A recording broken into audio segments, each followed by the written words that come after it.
Good evening guys, my name is Vishal. So आज हम निशान भैया के साथ हैं, एक स्पेसिफिक बाइक का शूट करने के लिए आए थे हम दो बाइक को शूट करने, एक भैया की बाइक है एंड प्रभाकर भैया की है। तो ये निशान भैया है। निशान भैया ने ये टेनारी अभी करंटली कुछ टाइम पहले परचेज की थी। लेटेस्ट मॉडल है, BS6 कंप्लायंट है, 22 मॉडल है।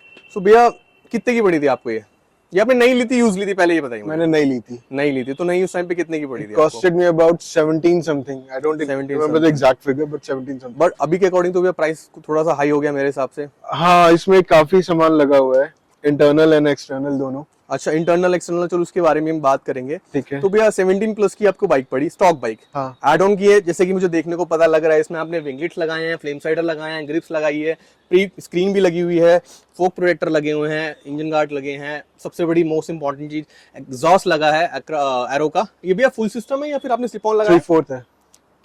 3/4 को मतलब ऑडियंस को समझाएंगे तो कैसे समझाएंगे आप थोड़ा बताइए। टेनार में जो एग्जॉस्ट आता है full, it is in 3 pieces. So you have the head, end can, then you have the DB box, which is also a cat, exactly, and the headers. बिल्कुल। So इसमें टाइटेनियम हेडर्स आते हैं तो उसकी जरूरत पड़ती नहीं हेडर चेंज करने की शायद। Not necessarily. Full system के जो headers होते हैं उसका diameter different होता है, stock का different होता है. So full system will definitely give better power, but ये stock के हिसाब से बने होते हैं, still they are titanium. So titanium का use heat dissipation में काम आता है। Agree. And weight savings में। बिल्कुल, बहुत So जरूरी है। still this works as a full system क्योंकि Exactly. इसमें link pipe है and end can is arrow. ये एग्जॉस्ट कितने का पड़ा? ये काफी एक्सपेंसिव एग्जॉस्ट है। इस कंप्लीट सेटअप बता दीजिए, एक आइडिया कि एग्जॉस्ट आपको कितने का पड़ा? Exhaust with the titanium link pipe and this with the prices what I paid was about near about 1 lakh rupees. 1 lakh rupees.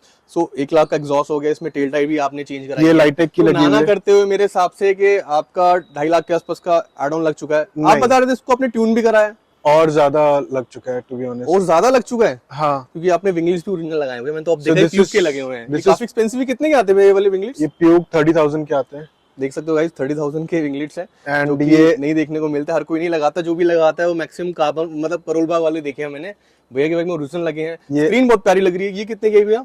This was about 11 और 12,000 समथिंग WRS की। ये नी पैड हो गए, टैंक पैड हो गए, ये टैंक पैड बेसिक हो गए, है। हाँ। सीट आपने जैसे फुटरेस्ट लगाया हुआ है तो इसमें आपने सीट भी ली होगी। सीट भी ले रखी है। और जो सीट, ये आप लोगों को ये बताता हूँ सभी को कि इसके अंदर सीट नहीं आती है, आपको एक्सटर्नली लेनी पड़ती है, जो कि मेरे हिसाब से शोरूम पे पड़ती है 45,000 के आसपास। 40,000 के आसपास। 45,000। और ये आफ्टर मार्केट भी मिल जाती है, बट आपने ओरिजिनल ली थी तो 45,000 की सीट लगा लो। हाँ, तो ये नाना करते मेरे हिसाब से 3 लाख पहुंच गया। भैया इसको स्टॉक कितने दिन आपने स्टॉक चलाई है? 1 year. 1 year year like not stock, अच्छा। but with the exhaust and the filter, 1 year. Then after that I got it tuned by BT Moto. That was about a little change over 1 lakh. Okay. So this is flashed. तो क्या फर्क feel हुआ flash कराने के बाद? कुछ खास फर्क लगा या फिर अब लगा कि हाँ वर्थ है, कराना चाहिए? You won't be able to ride the stock tenor again. Seriously? No. वैसे पर्सनली मुझे टेनर इतनी पसंद नहीं, क्योंकि मैंने स्टॉक चलाई, मैंने कभी ट्यून चलाई नहीं है। एक बार मौका मिला था, पुरानी मेरी टेनर थी, वो ट्रैक के लिए ट्यून की हुई थी, तो उसको चला के मैं थोड़ा सा खुश हुआ था। बट अगेन जैसे आप बता रहे हो तो This ये bike will change your perception then.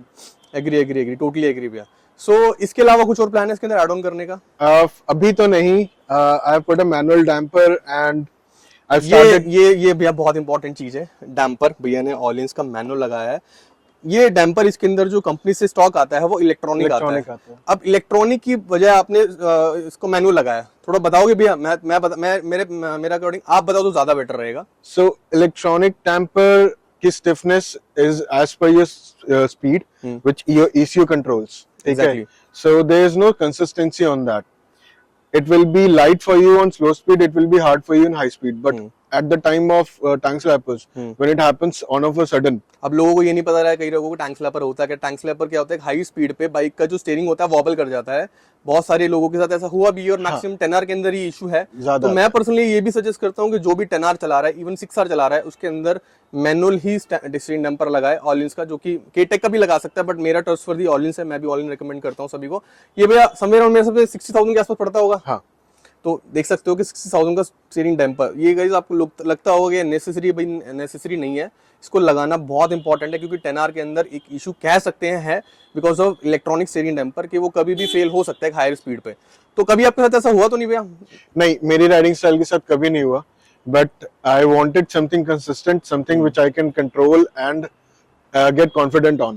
तो मैंने उसको चेंज करके फेस का एलिमिनेटर भी डाला जिससे अच्छा। कि एरर कोड ना आए, and I put in the manual damper. Okay, तो ये बहुत अच्छी चीज लगी मेरे को, आपने स्टीयरिंग डैम्पर इसमें लगवाया। मैं पर्सनली सभी को रेकमेंड करता हूँ कि हाँ देखो गाइस, ये फर्क होता है स्टीयरिंग डैम्पर मैनुअल और इलेक्ट्रॉनिक का। भैया ने लगवाया वो बहुत जरूरी है, हमारी तरफ से भी रिकमेंड है कि आप अभी हमेशा लगवाइए, मैनुअली हम लोग प्रेफर करेंगे। सो ये आपने बाइक ली, अभी कितने किलोमीटर चल चुकी है? 11,000। 11,000 एक मैं बहुत अच्छा फिगर है भैया किलोमीटर के हिसाब से, लीटर सेगमेंट में। सो पहली जो सर्विस कराई थी वो आपने 1000 किलोमीटर पे कराई, हाँ। उसके बाद जो नेक्स्ट सर्विस आपने 6000 किलोमीटर पे कराई, 6,000 पे कराई। तो वो कितने की पड़ी आपको? 6,000 भी पूरे नहीं हुए थे, टाइम पूरा हो गया था। अच्छा, and service cost about 8 to 9,000 के बीच में ही आता है। 8 to 9। इसमें आपने बेसिकली ऑयल फिल्टर चेंज किया या फिर इसमें आपने डिस्पार्ट वगैरह भी कुछ चेंज किए? अभी मैंने ब्रेक पैड्स चेंज किए हैं फ्रंट अच्छा, के, front रियर अभी भी है। फ्रंट के डिस्पार्ट इसमें आपको कितने कहते हो? क्योंकि बिकॉज में 10R है तो इसमें स्टार्टिंग से मैंने मतलब 16 के बाद से ब्रेम्बो आने लग गया था। ब्रेम्बो का ही डाला था। हाँ, तो ब्रेम्बो के ओरिजिनल डाले आपने, वो कितने के हाँ। पड़े आपको? It costed about 14,000 something. ये फ्रंट बता रहे हैं, अब रियर भी बता रहे हैं? फ्रंट फ्रंट के 14,000 के फ्रंट के। कभी ये नहीं सोचा ईबीसी वगैरह कुछ लगाऊं? नहीं, क्योंकि ईबीसी थोड़े चीपर मिल जाते हैं, मतलब आई गेस 8000 के मिल EBC जाएंगे। का इशू आता है कि they make a lot of noise when you go with the centred brake pads on EBC। After heat cycle वो बहुत नॉइजी हो जाते हैं, which हाँ, वो I don't थोड़ा like. सा अननोइंग लगने लग जाता है एक टाइम के बाद कि हाँ यार, पता लगने लग जाता है खुद को कि हाँ मैं कितना अच्छा Plus, ब्रेक पैड लगाया नहीं लगाया। I was very much like I wanted the rotors to be in a perfect shape, so मैं अच्छा। Brembo के साथ ही गया था। सो इसके अलावा भैया मैं आपसे, इससे पहले आप कौन सी बाइक चला रहे थे? 6R। 6R चला रहे थे। 6R के बाद 10R पे आपने स्विच किया, तो क्या रीजन था? अपग्रेड करने की वजह से आपने 10R पे स्विच किया, या 10R ही क्यों ली? थोड़ा जान सकता हूँ मैं? पहले कावासाकी ओन करते थे, इस वजह से आप 10R पे आए? मेरे को 10R ही पसंद थी because 10R comes at a price range where it can be affordable, plus with the saved money you can make it the way you want. Basically way litre segment के अंदर सबसे सस्ती बाइक जो available थी वो 10R ही थी। 10R के अलावा कुछ अवेलेबल था भी नहीं। सो ये भी एक रीजन हो सकता है कि आपने इस पे स्विच किया। सो इसके अलावा कोई और आप एड-ऑन इसमें करने का प्लान कर रहे हैं भैया? अभी थोड़े बहुत हैं। अच्छा, जैसे कि ऑलमोस्ट 3 लाख प्लस तो लग चुके हैं भैया, अभी क्या प्लान कर रहे हो? उससे ज्यादा ही लग गए, इससे ज्यादा ही लग गए आपको steering damper? because if you see the small things, so handle weights are changed. हाँ, हैंडल में आरएनजी के लगे हुए हैं। मैंने तो भी ये देखा कि प्यूक के आपके इंजन Engine cases लगे हुए हैं, लगी हुई है, and grips are changed. Change है बिकॉज थोड़ा गमी ग्रिप्स बोलते हैं इनको, क्योंकि इनके अंदर थोड़े ग्रिप्स अच्छी मिल जाती है हाई स्पीड के The according. complete bike is PPF. The filter is changed. Filter of course वो तो इतना सब एग्जॉस्ट लगाने में तो फिल्टर तो Sliders and all. ये फिल्टर कौन सा लगाया आपने इसमें भैया? इसमें BMC. लोग केएनएन ज्यादा रिकमेंड करते हैं, आपने बीएमसी क्यों लगाया वैसे, जान सकता To हूँ? be honest, everything is same until unless you go with the Sprint or WRS.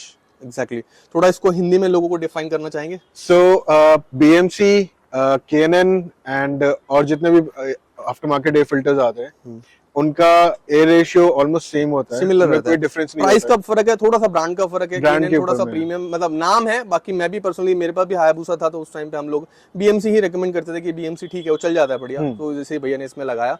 सो कोई ऐसी चीज जो भैया 10R के बारे में बताना चाहोगे, ये चीज मुझे अच्छी नहीं लगती?